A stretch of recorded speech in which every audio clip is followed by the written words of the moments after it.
the Pixel is probably the best after-shot processing. I think it does an amazing job with that. I think the iPhone is the safest camera. It's inoffensive. It's not too anything. It just usually looks some form of decent. And I think Samsung generally goes for the oversaturated route. And I think that's true with every option that they have. Yeah. By turning on that beauty mode by default, you do look like you put on a filter on your face. And, you're trying to hide the grays and the crow's feet. I do think their portrait modes are awesome. I like their AR doodle. You can sort of do some doodling in AR. Yeah. But after the first couple of days, that novelty tends to wear off. And I think when I review a phone, the phone's got to stand on its own. And how does this compare in the Android world, the flagships that will be coming? This is going to compete with the 2020 phones. So there's a lot that's going to be squared up against. It's going to be, the iPhone 11s, whatever they decide to name those. It's going to be the Pixel 4, the next-gen LGs, the next-gen Huawei's. I don't know if it does enough to be better than those phones that are still yet to come out. Welcome to Geared Up, brought to you by National Car Rental. I'm Andrew Edwards from GearLive.com. GearLive is your weekly look behind the scenes at the world of consumer electronics. And last week, I teased it out. I said we were getting a new co-host. I didn't tell you who it would be. I told you to watch on social media, Twitter, Facebook, YouTube discussion tab, community tab. New co-host is here, and his name is John Rettinger. John, how are you doing? What is going on, Geared Up? I'm happy to be here. Yeah, man, you are here. You're in the building.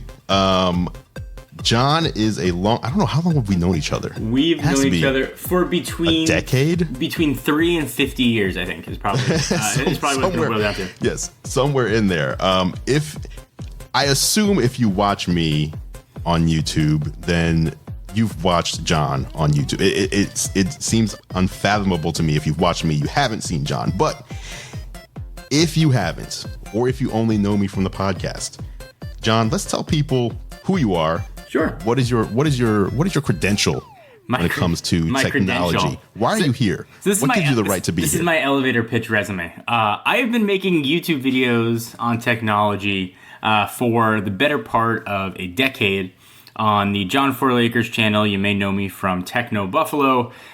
I'm a geek at heart. I live and breathe technology.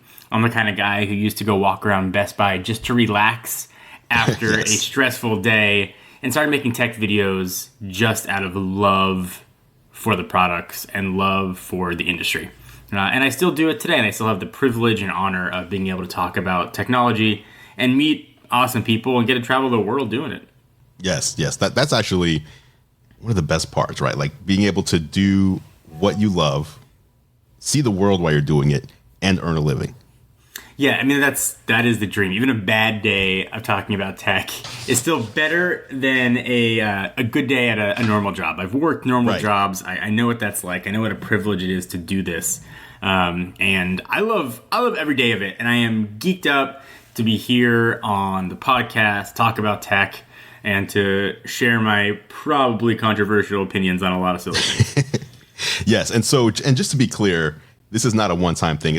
John is not just a guest this week. You will be here each and every week. I will be here each and every week, talking to everybody who wants to listen. So I'm excited. This isn't like a part-time thing. I've been wanting to get into podcasting for a long time, and this looks like the absolutely perfect opportunity with somebody that I respect and admire. I appreciate that. Definitely. All right. So without any further ado, let's get into the show. First topic is Apple Card.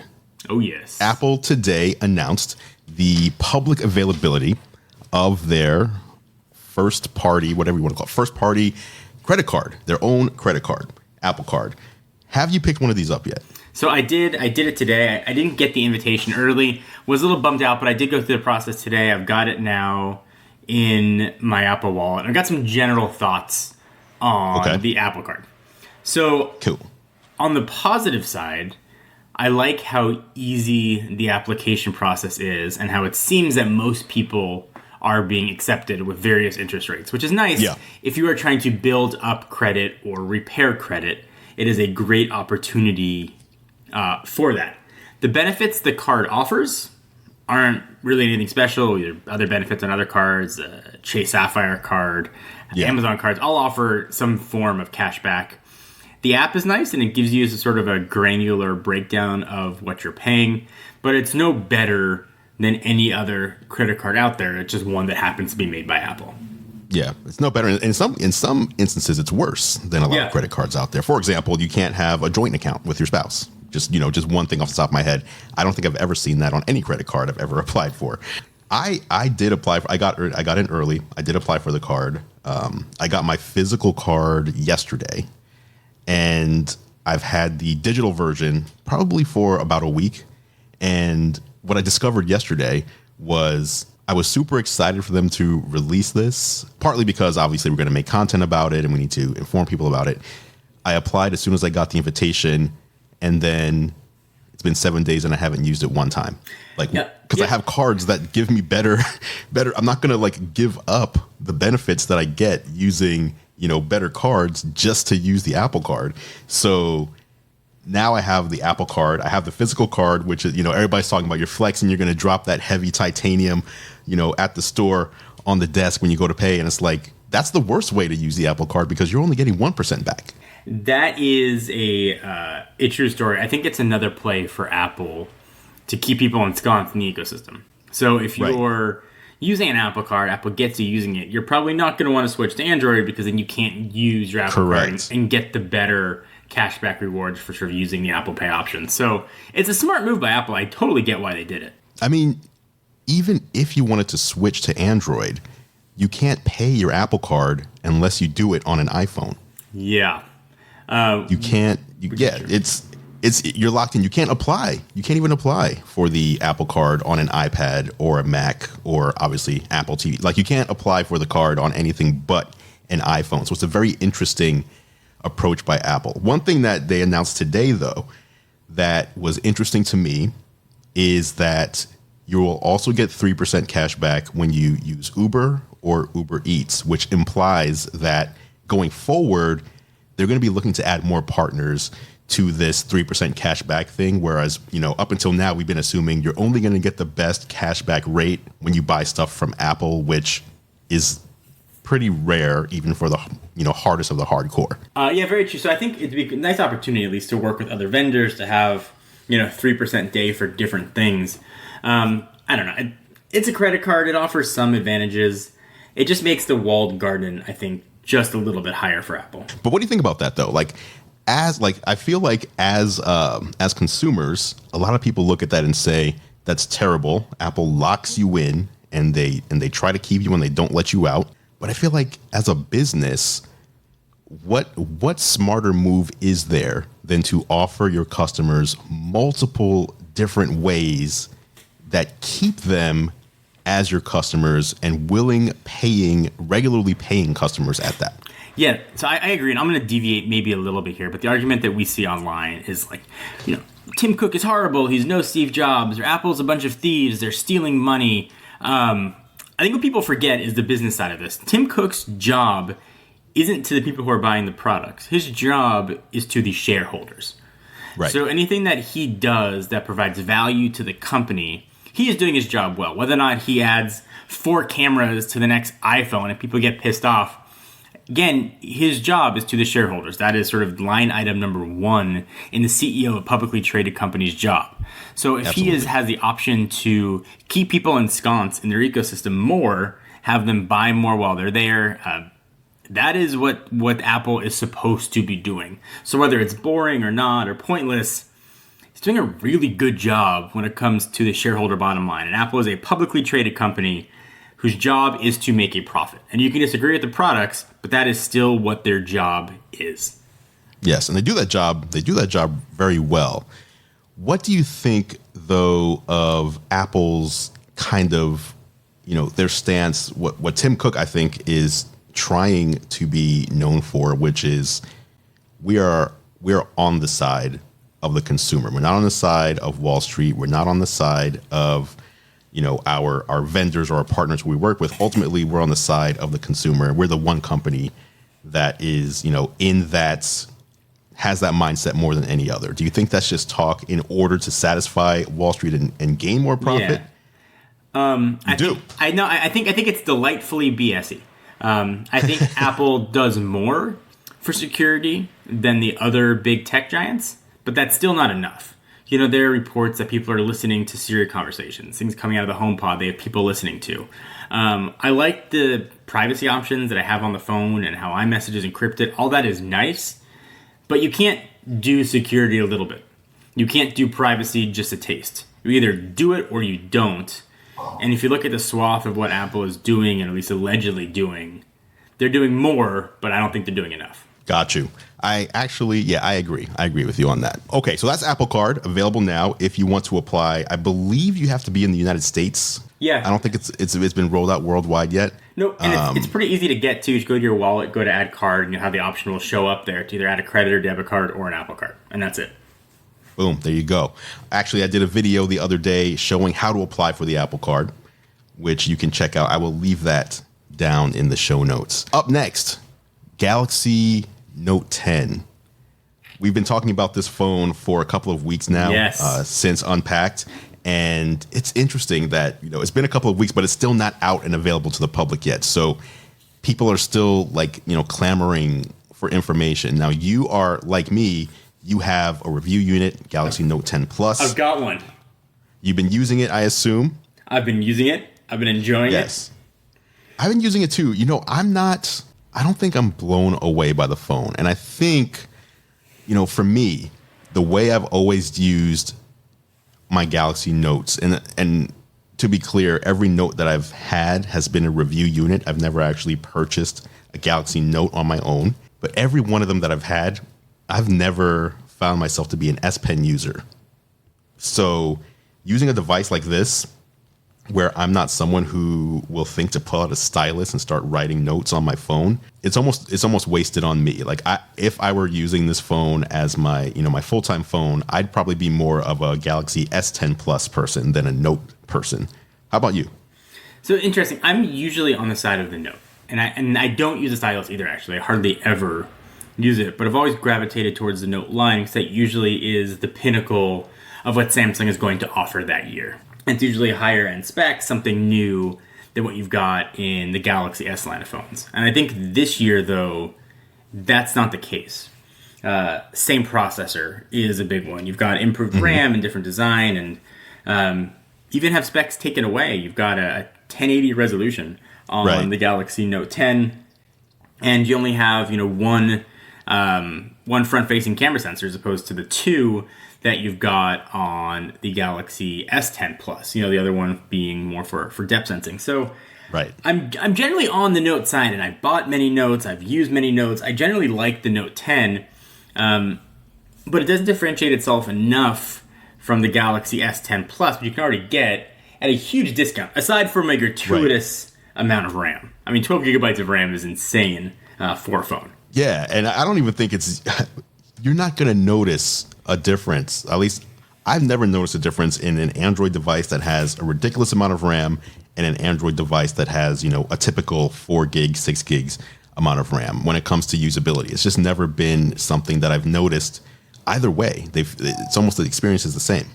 Yeah, I agree. I mean, I don't know. Maybe you look at something like the Pixel, where you get sort of that potentially degraded user experience after a few months, or traditionally Samsung devices, where you see a slowdown. I like having the option of the extra RAM being there, and I think that adds value to what the phone can do, and I think it adds to longevity as well if you're the kind of person that keeps a phone for years.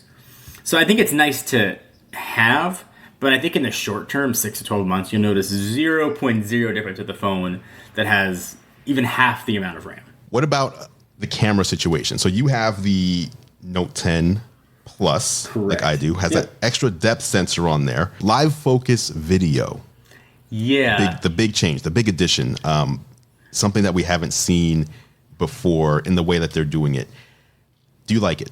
It looks weird.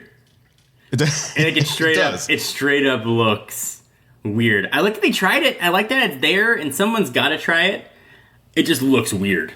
I don't know what it is with the Samsung cameras, but I feel like any of their portrait settings has a look to it that seems, it's almost that uncanny valley area where like the Pixel, fantastic. iPhone, even if the iPhone isn't, a lot of people will say it's not the best camera. I think it does a good job at taking pictures, even if it's not the best, but it gives you a realistic look. Whereas I feel like Samsung's phones always give you more of a, like, they almost turn you into one of those old school, like plastic action heroes from the 80s, those toys. Yeah. So I don't know what's up with that. It does face smoothing, kind of like a beauty mode that's on by default. You can turn that off. And what you get is a pretty decent camera. So I think the Pixel is probably the best after-shot processing. I think it does an amazing job with that. I think the iPhone is the safest camera. It's inoffensive. It's not too anything. It just usually looks some form of decent. And I think Samsung generally goes for the oversaturated route. And I think that's true with every option that they have. But by turning on that beauty mode by default, you do look like you put on a filter on your face. And you're trying to hide the grays and the crow's feet. But I do think their portrait modes are awesome. I like their AR doodle. You can sort of do some doodling in AR. Yeah. But after the first couple of days, that novelty tends to wear off. And I think when I review a phone, the phone's got to stand on its own.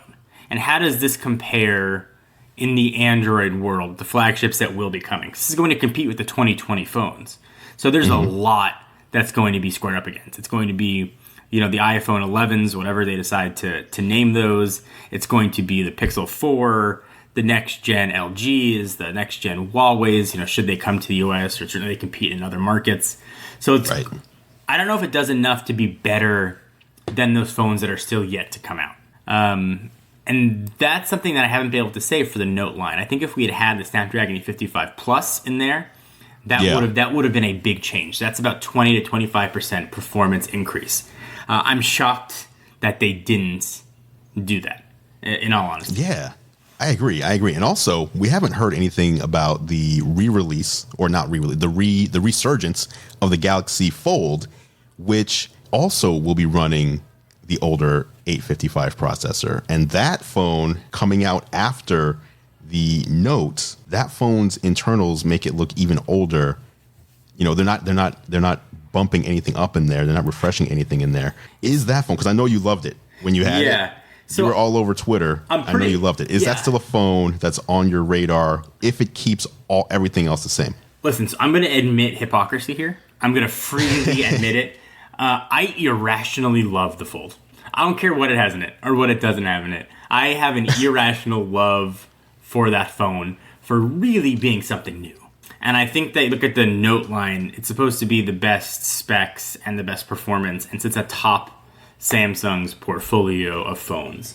Right. The Fold is something completely different and providing a different experience. So I don't necessarily care that it's missing some of those flagship things. Certainly the price, you would think that maybe, maybe it should be a little higher spec for what they're charging for it.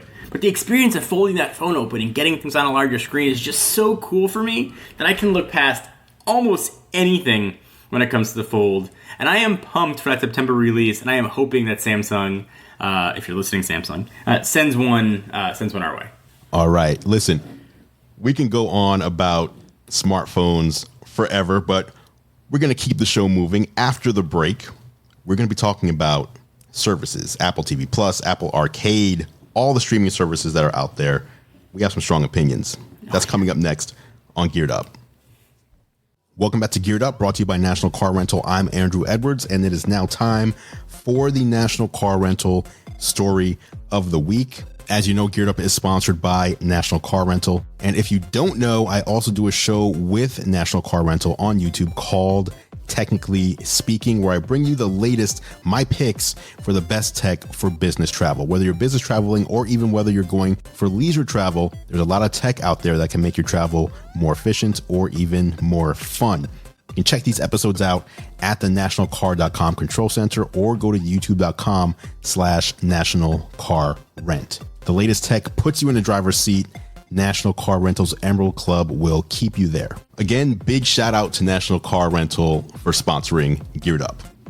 All right, John, what is next on the agenda? So around the studio, we were talking about phones that are coming out, and sort of the Pixel 4 was one of the ones we were interested in, but also, as things tend to go, they gravitate towards the iPhone. We started talking about what the iPhone 11 is going to be. And it seems like it's going to be another S version, which is kind of disappointing, for a new number phone. So I got to thinking, what would I want in my ideal iPhone 11? So I'm not making up crazy specs that don't exist. I'm asking for a holographic display. These are technologies that exist today. And if Tim Cook and Johnny Ive are like, hey man, what do you think the iPhone 11 should be? I've got my list for what I would want the ideal iPhone 11 to have. Okay, so before we jump into that, so we're basically going to be answering a couple of questions that came in over on YouTube. We had Tony Adams and we had Bickleby Garcia. They both asked about the upcoming iPhones, and basically the sentiment is the iPhone 11 and 11 Pro, or whatever they end up calling these things, are they going to be huge disappointments? Is there something that we wish they would be? Is a lack of 5G a factor? So let's jump into this. What are you hoping, or what is your wish list? All right, so I'm gonna run through it. I'll kind of go through it fast, but stop me at any point that you want to talk about. So, is it just a Galaxy Fold that runs iOS? I mean, listen, they're not gonna do it. I didn't mention the folding, but I would be all over that. So first, let's bring back Jet Black. Jet Black. Let's bring back Jet Black. I love it. I don't care if it's fingerprinting. I want it back on the phone. Microabrasions. I don't care. Better than John Craig. Okay. I don't care. ProMotion. Not even asking for 120 hertz. I'm talking about 90, like we've got in the OnePlus 7 Pro. If anybody's OnePlus 7, which is beautiful. Which is incredible, and you notice it, and you're aware of it, and then you go back to another screen that doesn't have it, and you just think, ew. Yeah. ProMotion, especially on the iPad Pro, like, come on, it is nice. I definitely am with you on that one. Jet Black, I don't know. At least have the option. Yeah, exactly. So I don't know if it's a well-kept secret or a poor-kept secret, but Samsung makes the displays for Apple phones. I think most people know that, especially the flagship Apple phones. But they do not come from the same supply chain as the Note 10 and the Galaxy S10 Plus. By all accounts, it is of a lesser quality that Samsung offers to Apple. So I would like to pull from that Note 10, S10 supply chain for Apple displays. Now, I don't know if that's true. Like what I've heard is that, and this may be going too deep, but when we hear the word Samsung is actually dozens of different companies, many of which license the name Samsung. So Samsung Display has nothing to do with Samsung Mobile other than the fact that they build displays that Samsung Mobile then puts into its devices. And Apple built out, I don't know if built is the right word because obviously Samsung's building it. Apple designed the display that they wanted. And their display is more color accurate. But for some reason, many people prefer the displays on Samsung devices despite it's almost like going into Best Buy and they have the TVs in there on like vivid mode. Yeah. And you think they look amazing at Best Buy, but it's not how it's supposed to look. But people prefer it. So I don't know if I'd say that the iPhone's displays are not as good as much as I'd say they prioritize different things. Okay, that's fair. How about this? I at least want the supply chain to come from the best that Samsung Display has to offer. Whether that's true or not, I don't think we'll ever have the answer. And that is the rumor, actually. The rumor is that the next iPhone will be using the same displays found in the S10 and... Wait, is S10? Yeah, S10 and Note 10. Correct. This next one is pretty obvious. USB Type-C. Lightning, you had your time. You're reversible. You're better than 30-pin. You are not as good at USB Type-C. And people always ask, why? Lightning's fine. You look at the swath of accessories that are available for USB Type-C. They are more plentiful for storage options, microphone options, every option, and traditionally less expensive. Is there anything that Lightning has the advantage in, other than, obviously it came first. Apple wanted to use USB-C originally, but the spec wasn't going to be available in time for the iPhone 5 release, so they came up with Lightning, which is thinner. That's the only thing I can think of at this point. Like in this day and age, a Lightning port is thinner than a USB-C port, but other than that, I can't really think of any advantages at this point. The only other advantage I can see of Lightning over USB Type-C is that it does not look like micro USB. We need to sort of look at it. True. Look at it very quickly. Yes. So that's a big one. Smaller notch, decrease the size. Would love to have it. I'm even okay with a top bezel for no notch. I know that might be controversial. People might disagree. I don't like the notch. I would be okay. What? I would be okay with it going away. Hold on. Okay. See, I've had this discussion with so many people. So take the Pixel 3 XL, huge notch, right? Huge for no reason. Deep notch. There's something in there. Well, actually, you're right. Like I feel like no reason for that notch to be there. There's no other manufacturer that, like, Apple has a legit reason. They basically took a Microsoft Connect and shrunk it down, and they're fitting it in the front of their device. Whereas almost every other manufacturer, they just put a camera there, and they're just putting a notch there for the camera. When you say you would take a full-on bezel rather than a notch, if everything else is equal, phone size, surface size, everything, what you're saying is you would rather give up pixels that can hold information off to the side than have them. Maybe I should have clarified. I would like to have the software option as well to hide that notch if I choose to. So I'd be willing to probably give up some pixels to not have the notch. And I might be in the minority on that, but I really don't like the look and the aesthetic of the notch. I feel like you're in the majority. I think most people feel that way. I just feel like the more pixels you can give me, even if you have to work around something, I'll take them. I mean, and that's fair, and that's the option. And certainly Apple agrees with that. That's kind of why the notch is there. Okay, but for you, notch. For me, notch no gone. notch. Faster Face ID, obviously. That one's kind of obvious. Wi-Fi 6, super nice to have in there. Yes. You know what? I actually think, I have not confirmed this, but I have a firm belief that Wi-Fi 6 is in the currently shipping iPhones. At least the 10s and 10s Max. I was doing a review of a new Wi-Fi 6 router, and the only device that I had, that I believe that I had at the time, was the Galaxy S10, which was Wi-Fi 6 is an announced feature. And so if you have a device that does not support Wi-Fi 6, then it will not get any speed benefits on a Wi-Fi 6 network. It's just going to bump down to its speed. Well, when I was doing the test, I figured, okay, first I'll show what the Galaxy S10 can do when I have Wi-Fi 6 off, and then when I have Wi-Fi 6 on, so you can see the speed difference. And then I figured, now let me put it next to the iPhone to show you at the same time I'm running a Wi-Fi 6 network. Here's what a Wi-Fi 5 device will do, and here's what a 6 will do. And the iPhone XS Max repeatedly beat the Galaxy S10 in speed tests, and when I bumped it down to Wi-Fi 5, then the iPhone would slow back down. And there's based on the spec, that shouldn't be that way. So I'm curious if Apple just put a Wi-Fi 6, chip in there because it came out just a couple months before the S10 and just didn't announce anything. Listen, that's a fair question. That I don't know, but whether it's there or not, I certainly would want it in the next phone. Yes. And I want to bring back a fan favorite. I'm all in favor of redundancy. I want Touch ID to come back in the form of an ultrasonic sensor. And I don't use Touch ID. I don't generally like Touch ID. I know people. Really? I know people do. I prefer Face ID, but I like the idea. You prefer Face ID. I like the idea of redundancy. I like having options. I like if I want to use my finger, maybe my sunglasses are covering up my face. I would like to have that there, especially on the price they're charging for the phones. I want all the technology. Okay, let me ask you this.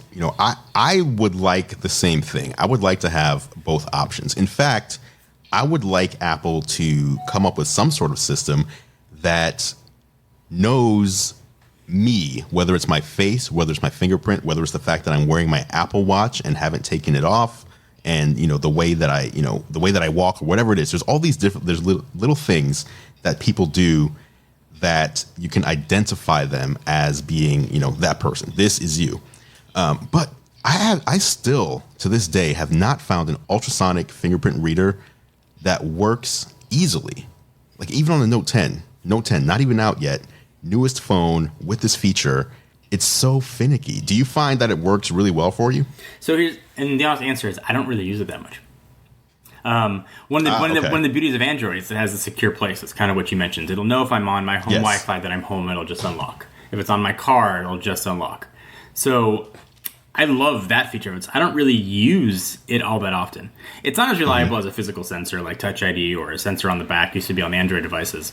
But I just like having the options. I mean, in all honesty, it's an option thing.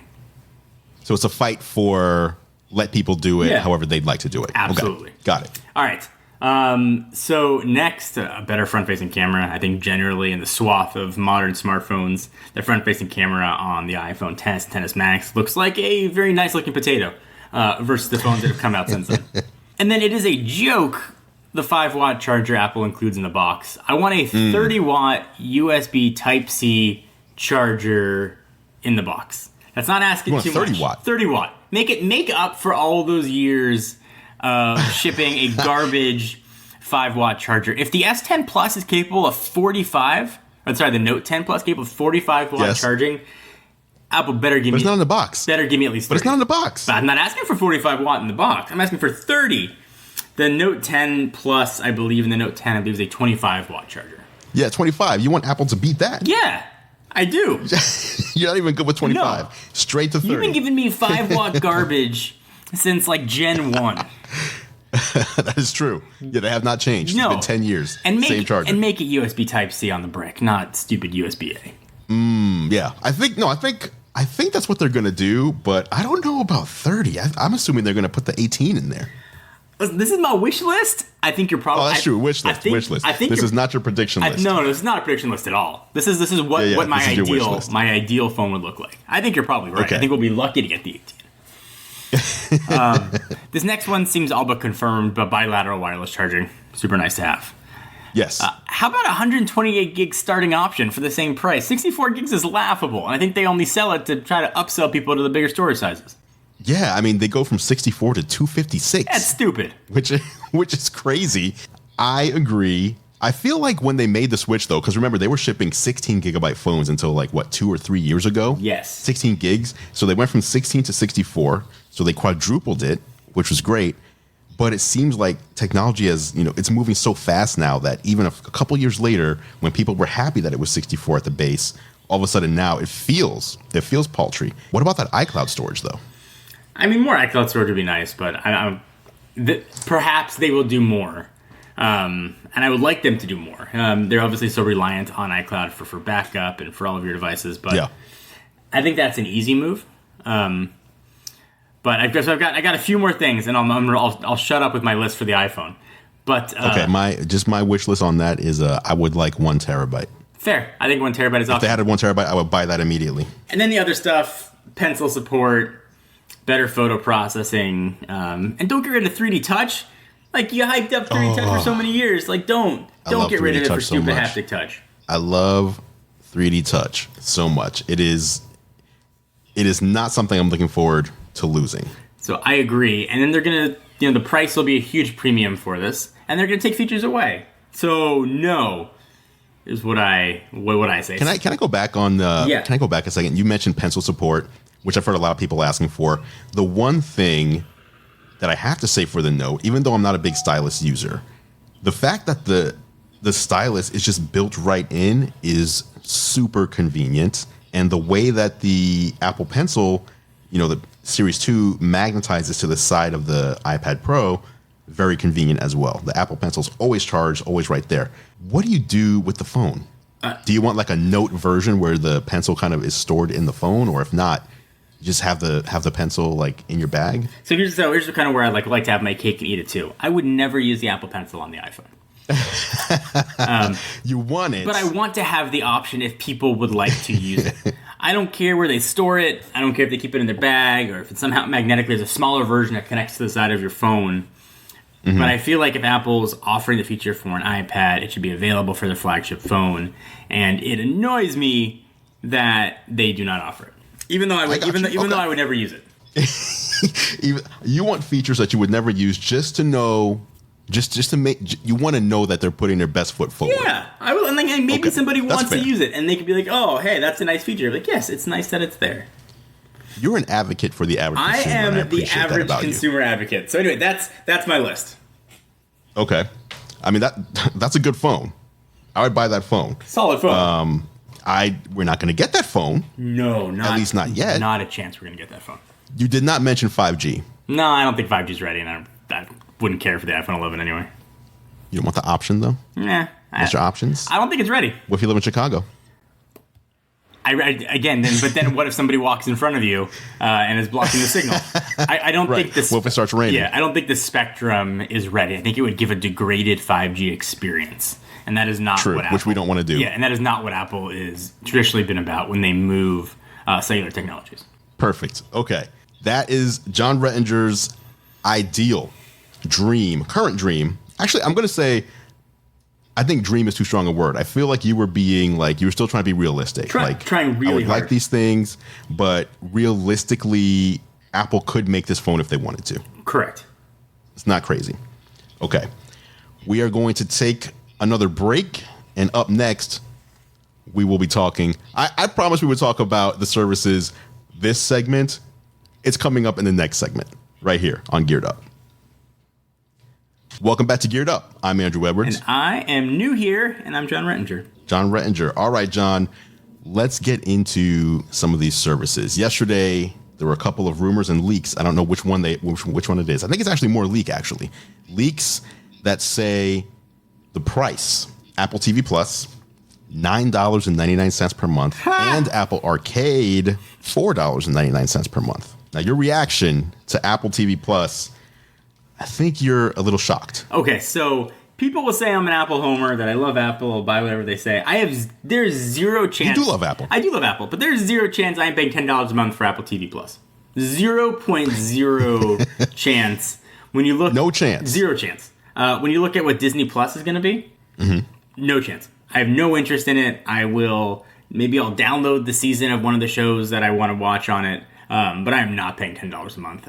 And maybe that'll change. But at launch, I cannot see myself paying $10 a month for Apple TV Plus. I just can't. 5 shows launching. Yeah. So when you open Apple TV Plus for the first time, you will have 5 shows. Imagine opening up Netflix and there's 5 options of what you want to watch. That's it. Now I'm going to play devil's advocate here for a second. For me, Netflix or even something like HBO, I pay monthly. I don't know, especially on HBO, if I watch 5 different shows. I pay monthly, and I might watch 1 or 2 things. But here's the option. So, but you're watching different things. You have more content you can pick from, and you may only pick less than 5, but you have more than 5 to choose from.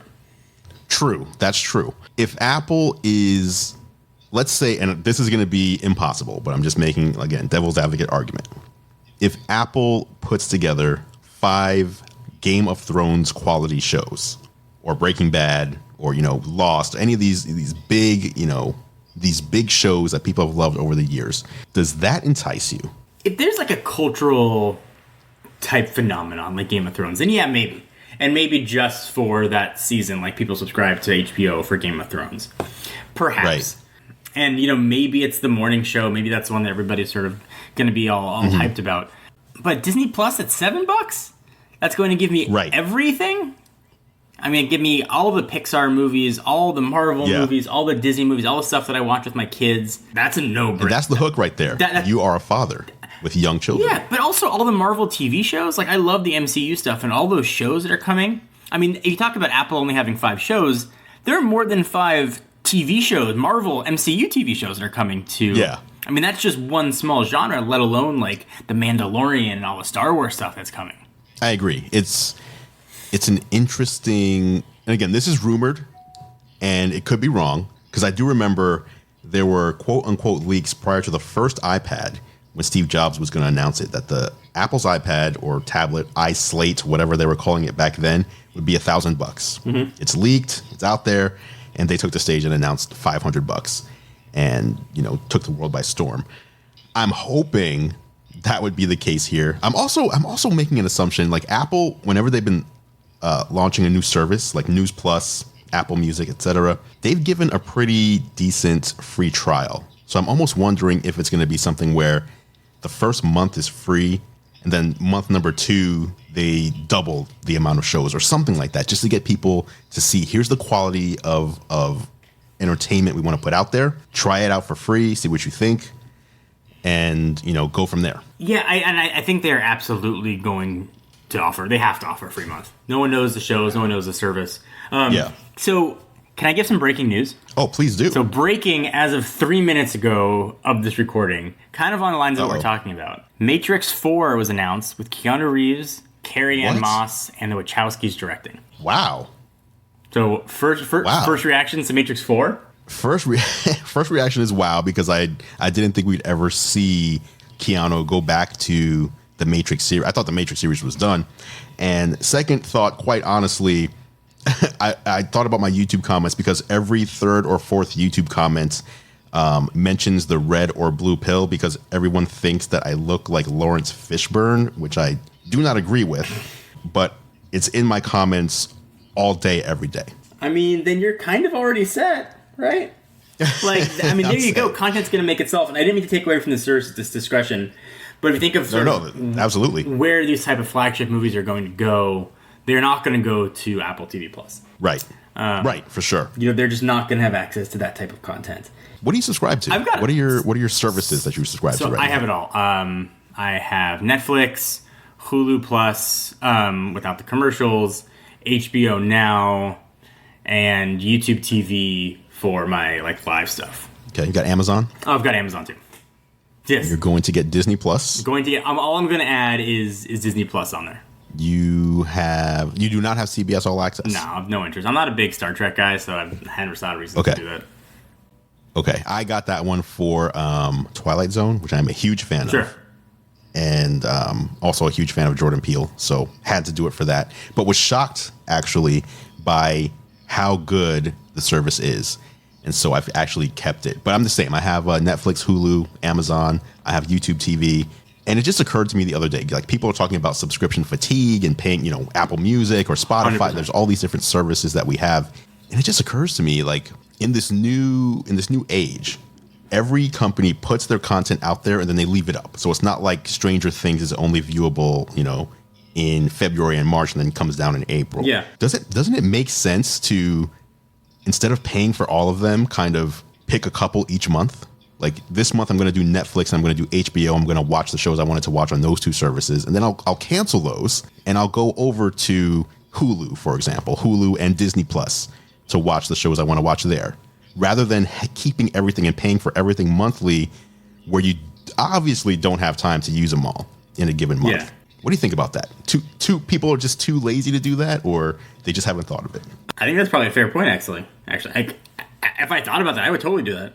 I'm thinking about that. I mean, I'm kind of a set it and forget it guy myself, but then I'll realize, wow, I've only watched one show on Hulu. It is now November, and that show was back in February. So I've watched, I've paid for Hulu for 10 months for no reason.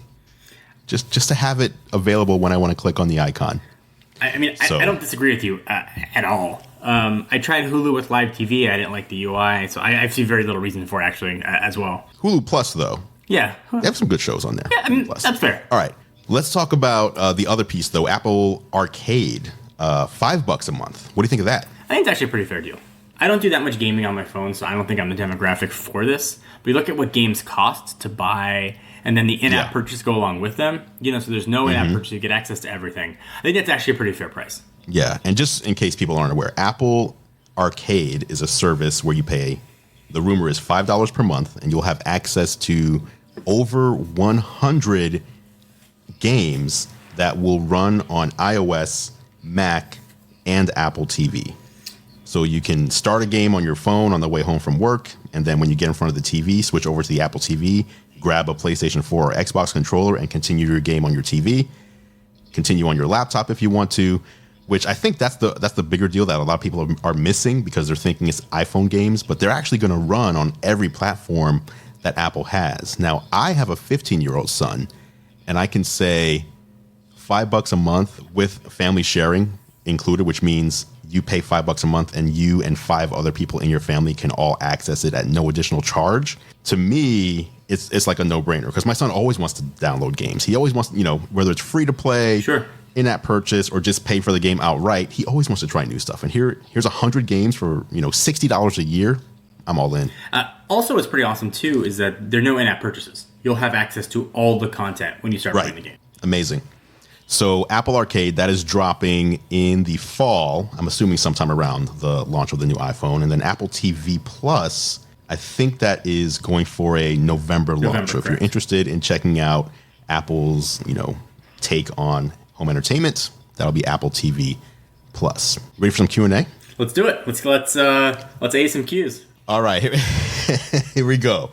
On Twitter, we have Matthew Shanbaum, who says, what do you think of the iPhone 11 being rumored to not have 5G? We kind of talked about this, so I'm fine with it. I think 5G is in its infancy. I think it's a degraded experience. I think networks are smarter to focus on gigabit LTE as a backhaul first, and then sort of migrate folks over slowly to 5G so that when they inevitably lose 5G when it rains or somebody walks in front of that, they've got a pretty reliable network to fall back on. So I don't care about 5G right now. Yeah, I think when you're in a place where we are right now, where phone manufacturers have to release the regular version and the 5G version of the same phone, you're too early. Apple's not going to release an iPhone 11. Here's the regular one, and then here's the iPhone 11 5G. They're not going to do that. They're just, when they're ready for 5G, they're just going to release phones, and they're all going to support 5G out of the box. There's not going to be a non-5G version and a 5G version of the same phone. We saw this with the transition to 4G LTE roughly 9 years ago. Same thing. Android manufacturers, specifically Samsung, went first on 4G. They had 4G versions of some phones, and then they had the 3G versions. Apple waited until they could just release, here's a brand new, I believe it was the 5. Yeah. iPhone 5. Here's the new iPhone 5. Supports 4G. There wasn't an iPhone 5 and then an iPhone 5 for an extra $100 that supported 4G. So I think we're a year away from seeing 5G. And quite honestly, 5G's only rolled out in a very small handful of cities. Seattle, where I live, not being one of them. So it doesn't matter to me either way right now. I agree. All right. Completely agree. Up next, your average Homo sapien asks, what is a cheap piece of tech that you bought on a quick thought and it turned out to be really nice and lasted you quite a long time? Ooh, so I got a quick answer for this. Okay, what do you got? Roku. My Roku streaming stick. I'd always been ensconced with Apple TV. I didn't like the remote. I got annoyed with it, so I just went and bought, on a whim, walking around Best Buy, a Roku. And I now use Roku Ultras, but the streaming stick was amazing, and introduced me to the Roku ecosystem and the Roku remote. And now I am all in on Roku for streaming. Interesting. I'm more of an Apple TV guy, specifically because I wanted a device that would do both Dolby Vision and Dolby Atmos. Sure. And there's nothing else out there. But that's why. So for me, my answer would be, I think I bought this thing like 10 years ago. You probably know if I want to describe it. Belkin makes this small, compact, 3-prong or like 3-outlet surge protector. It's like a travel surge protector. Has 3 outlets on it, and it has 2 USB ports. And it fits right in a backpack or right in a piece of luggage. And I was traveling to CES with a bunch of gear and was like, hotel rooms never, ever have a good number of outlets. Or they were like placed in weird areas where you have to like move the bed or like move a desk to get to them. So I was like, I'm just going to buy this little thing. It's like $12 and it'll just help me be able to, charge my stuff up while I'm at CES. And since then, I've probably bought 4 or 5 more of them because it's the most convenient thing. It's always in my bag. I have one in like every piece of luggage just so I make sure I don't forget it. Belkin, it's like a $12, little surge protector, keeps me charged up. Fair. There you go. Next question from the same person.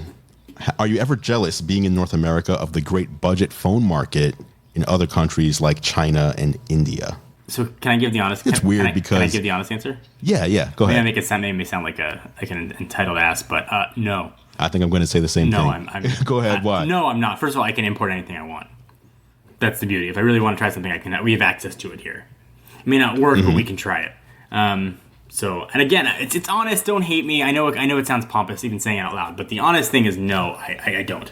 For me, which may sound even more pompous, is no, I'm not jealous because we have contacts at all these companies that'll send the phones to us anyway. That's fair. So, like the Huawei, like the P30 Pro, a lot of people that do what we do love that phone, carry that phone around everywhere, amazing camera. That is not for sale anywhere in this country. But everybody carries it around because they were able to get the review unit. Sure. So they have access to, these great devices. If we really want them, we can get our hands on them. But that, that said, that's not something that the average person can do.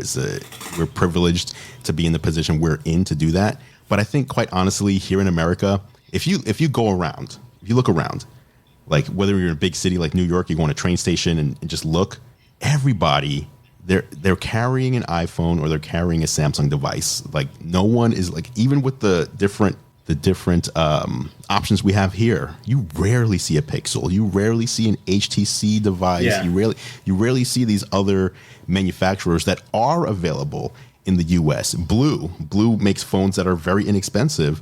People aren't buying those. Here, it's all about the iPhone. And if you're not on the iPhone, you're likely carrying a Samsung device in your pocket. You are correct. All right. Next up, we have Jermaine, also known as the Concept Creator on Twitter. He asks, when starting out, what was the hardest part for you? When and if you hit a rough patch, how did you deal with it when it comes to YouTube itself? And I can answer this one. For me, I think it might be similar for you too as well. Did you start out doing videos or did you start out doing the website? I started videos first. Okay. So for me, I started in 2004 text first. So I started about a week after Engadget started. And Engadget was one person. Gizmodo was one person. I was one person. We were all friends. We were all putting out the same amount of content. And then Engadget got bought up by AOL. And Gizmodo, they didn't get purchased, but they got like a cash infusion. I forget what you call that. Investment. They got investors. And all of a sudden, their staffs went from one person to 15 in Gizmodo's case, and I think 23 in Engadget's case. And all of a sudden, they were pumping out way more content than I can keep up with. And it got to the point where, this was my full-time job at the time. It took me about 9 months to build this into a full-time job. And I said to myself, like, if I don't make a change, this was at the end of 2005, if I don't make a change, I'm just going to fall into obscurity because there's no way I can compete with what they're doing. And if you're going to them first, there's no reason for you to come read what I have to say anyway, because you don't know me. As an average person out there, you don't know me, what my personality is, what it is I'm doing. Yeah. So I was like, I need to figure out a way to evolve my business, change, and get people to know me rather than my brand, if you will. So that's when I decided I'm going to do video. YouTube wasn't even a thing yet. I went to CES 2006, and I was recognized as having the most video content of any news outlet that year out of anyone. And that was kind of that was how I kicked things off. So I saw the problem. I thought of how can I set myself apart and be different. Now, obviously, in this day and age, that's not very different at all. Everybody's doing videos. But back then, 2006, January, video was very, very hard to come by, especially when it came to tech and tech reviews online. And so just being able to know that what I think is right today, that doesn't mean it's going to be right forever. And I'll always have to be willing and able to reevaluate and change my approach to business if I want to stay relevant. That was very eloquently said. Thank you. For the most part, it's the same. I started with video and then moved to text, and the website presented its own difficulties. But the hardest part of video was trying to get access to devices. Everybody saying no early on was really hard, and something I still struggle with to this day, and some people do better at it than I do. Maybe you're one of them. The negativity in the comments is still something that I've developed a thicker skin, but it still does get to me, especially when I know the work that I put in to create the videos and the work that went in by others to create the videos. It still hurts. Right. Now you made just recently, you made a big leap. Yes. Like that. You talked to me about it when it was happening, during the process. And, at least as someone who kind of saw the behind the scenes a little bit, it was you were successful.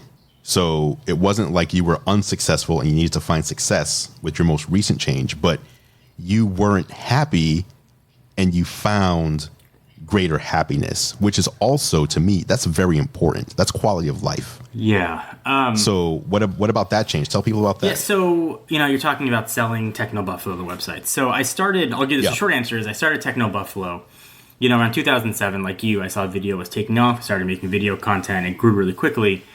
And a lot of the big websites weren't doing anything video. So I reached out to all of them. Engadget, CNET, I was like, hey, let me make videos for you. And nobody got back to me. I was in my early 20s, and I essentially was, naive and probably had a giant ego. I was like, screw you, I'm going to do it myself. With no publishing background, no business background, I said, I'm going to create a website. It grew, and it grew well. I had to learn on the fly. But it got to the point where running the website was almost 100% of my daily aggravation. It was about 30% of my revenue, and I was trying to do so much with the website and videos that I wasn't doing anything well. The videos a year ago, 2 years ago, were not videos I look back and I'm proud of, in all honesty. And I knew that I could do better, and I knew I wanted to do better, but I didn't have the bandwidth to do it with Techno Buffalo. So I had to make a choice. I had to decide if I wanted to be a publisher, if I wanted to be in video, or if I wanted to sell the whole thing. And I had offers to sell everything, to sell the whole company, and sort of just be an employee. And the part of the company I really loved, and the part of the job I really loved, was making video. So I figure I'm going to bet on myself, and I'm going to revamp video. I'm going to make video that I'm proud of, and try to regrow and reestablish an audience, and take a shot and see how it goes. And you did it, and it paid off. So far, so good. You bet on yourself. That's what you did. I bet on myself, and we're about 10 months in, and it's been fun. My stress level is lower. Our revenue is evened out to where it's almost back to where it was. I'm home more days. I can be with my family. My quality of life is much better than it ever has been in the past. Yeah, and the reason that we're doing this show together is, with this change, you said, hey, I've got this thing down to where I have free time 2 days a week. I have extra time. So 40% of your week, you found free time. Obviously, you're not just sitting around doing nothing, but you've got this down to where your revenue's back up and you're working yourself less. And I'm super happy. So then, you reached out and we're like, hey, let's do something together. So things happen for reasons. I think the moral is, yes, be realistic. And if given the opportunity without the risk being gigantic, bet on yourself. Like, don't risk your family. But if you can bet on yourself, I think it's always the best way to go. I'm with you on that. All right, last two questions. Dan Barbera asks, favorite non-tech purchase you've made recently? Ooh. That's tough. Favorite non-tech purchase. Almost everything I buy is tech, but all right, so I know, that's why I'm trying to think. Everything either has a battery or plugs into a wall. I've got some. So I got into sneakers recently. Maybe it's here we go. Maybe it's filming with John Morrison. He and I are sharing studios, and I sort of the sneakerness rubbed off on me. But I got a pair of Jordan 1 Nike skateboard, Nike SB collaborations in the Laker colorway, and the colors fade away to reveal like Chicago colors, and they are awesome. Oh, what? They're incredible. I love them. Like, the more you wear them, the Lakers colors start to fade and the Chicago red comes through. They're amazing. Oh, that's incredible. That's incredible. $160. They weren't cheap, but I absolutely love them. I wear them all the time. So I'm giving those sneaks as my favorite non-tech purchase. I like how you said $160, not cheap. Like, if you get into the sneaker game, $160. I was like, wow, that is a deal. $160.